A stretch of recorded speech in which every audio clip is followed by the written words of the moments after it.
So anyway, as I was saying in the part one, this is part two. Um, I couldn't find one of these to try it, so I had to take a gamble on it. But I knew the recipe of the guitar, and knowing from the PRSs that I've seen on the wall that the quality was probably going to be pretty good. So it was made in these ones are made in Indonesia. Doesn't matter. Doesn't matter. A US made core model versus one of these. You're splitting hairs. You know what I mean? You're splitting hairs. These are really good guitars. So I ordered it up and I got it and I was impressed right away. But before I got this, I actually, although I was looking for a seven string, I talked myself into an eight string, which I have the LTD eight string, which has been an okay guitar. It's a pro guitar. It's the darkest sounding guitar ever. It was modern. It was everything. But there's things about the eight string that I don't think you can really get past. Like you need a fan fret, I think, for the eight string, just because of the tension levels. But on the seven string, you can just go with regular frets like this. You don't really need the fan fret, although you might get a little bit more chunkiness out of it. But the tension is really good on each string. Like, I mean, I could play this as good. Like, it's a little higher than your average six string tension, and these are 10 to 74s, 10 to 74s, whatever they are. And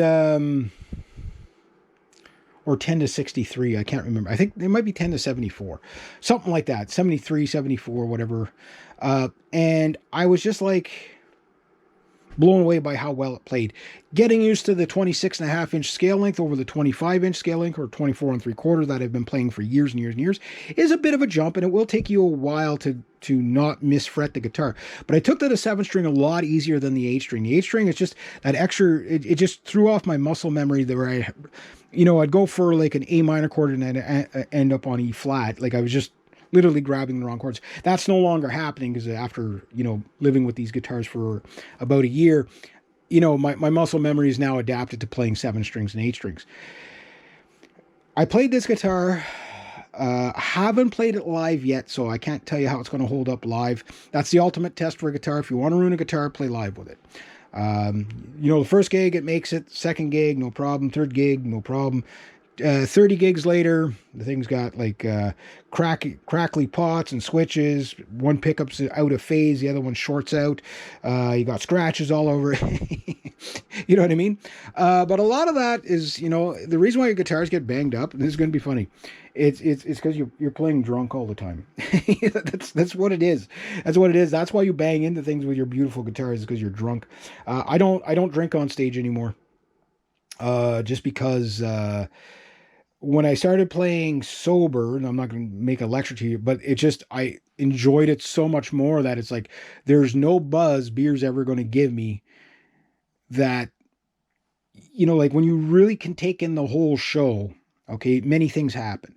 First off, you realize how much fun the audience is having, which you play off of that, right?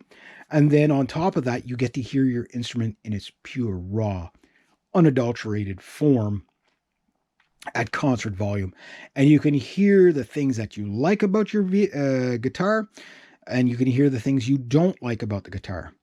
And when the things you like about your guitar heavily outweigh the things you don't like about your guitar, maybe there's a little bit of a buzz, maybe there's a weaker note, whatever it might be, that's when you know if you got a good instrument or not. So that's kind of one of the things I was really, that's why I didn't go with a budget model seven string. Is I'm like, I want to pay the money once. I don't want to buy one. Oh, I like it. I love it. It's great. But I wish it was just a little bit more. I wanted, second to none. And out of all the seven strings I've tried so far, which is not a lot, but I've tried some of the Ibanez Prestige, the Vi models, stuff like that. They were really good. Don't get me wrong, but I'll still take this.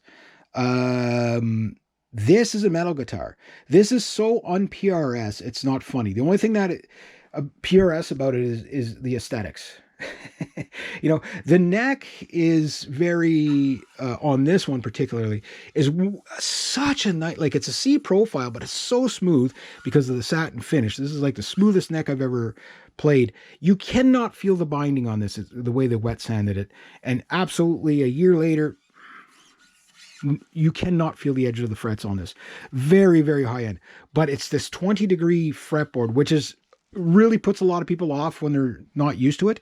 You really have to learn how to advantages to the fretboard. I'm going to make a video about the fretboards, but the advantage to the flat fretboard is, in short, is insanely responsive and fast string bending and really cool slides.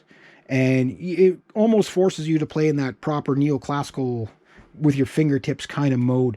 That's the advantage. Disadvantages, when you're trying to do roll like arpeggios and roll your finger, you really got to flatten it out or you slur your notes. So there is vines and vices to it. But as a modern metal guitar, that's it. Now pickups. Oh, what pickups should I upgrade to it? Again, you don't have to, because this is a professional guitar. A lot of people change these pickups not because they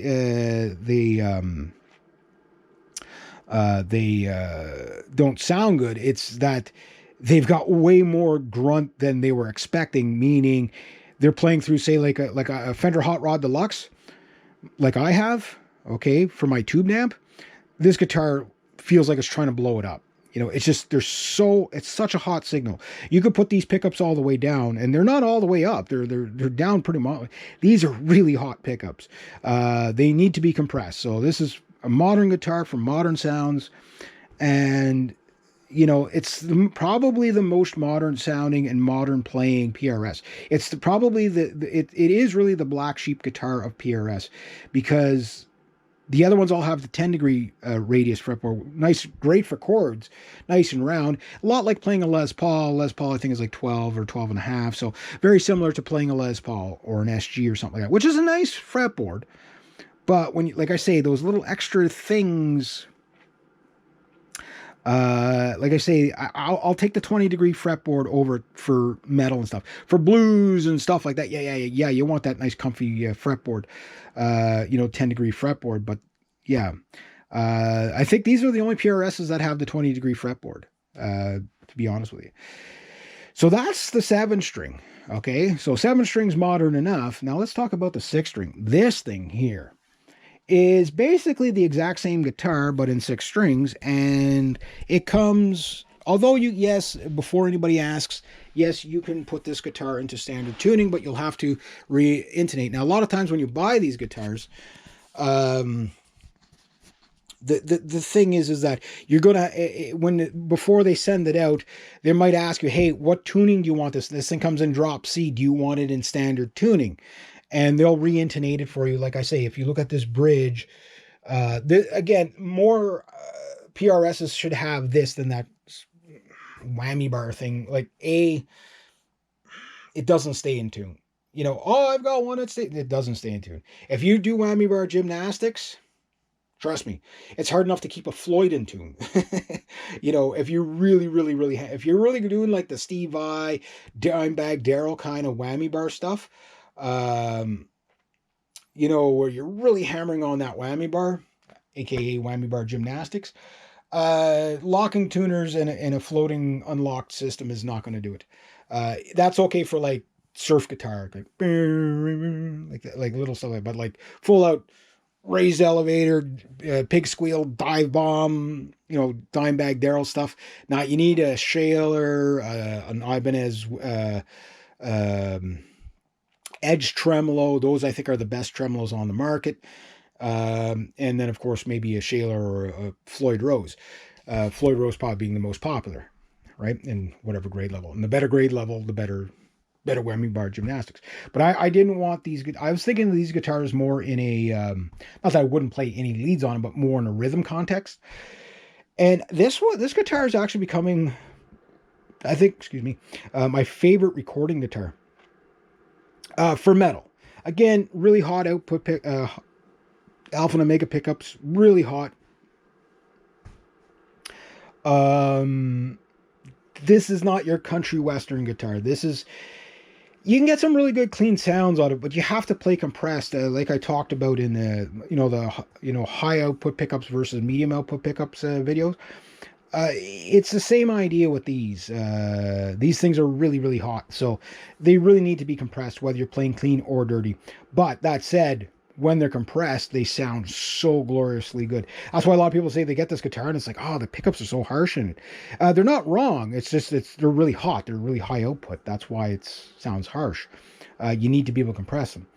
But that said, you get really, this guitar in drop C is just so, yes. And again, the neck on this, again, you have to pay about $3,000 to $5,000 on a guitar typically to get a neck like this. And this guitar, when I got it, okay, and this is Canadian dollars now, $1,300 Canadian plus tax. So it came in well under, just a little under, I think, $1,500, right, to my door.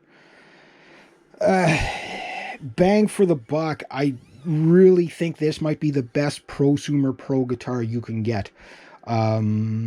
People say, oh yeah, but it's not like an Ibanez Wizard, it's too thick. It's kind of like a cross between a Strat and a Les Paul, but much wider feeling. But it doesn't feel like a really wide neck. Again, the fret edges are just absolutely second to none. You cannot feel you can't feel the binding. Like it's if you close your eyes, it feels like there's no binding there. It's so smooth because of the wet sanded neck. That in itself is just the profile, because of that flat fingerboard, is phenomenal for shredding. But the profile on this guitar is absolutely amazing. It's not too thin. And a little bit thicker is better for live playing when you think about it, because the thing about like the guitars in the 80s and 90s with all those really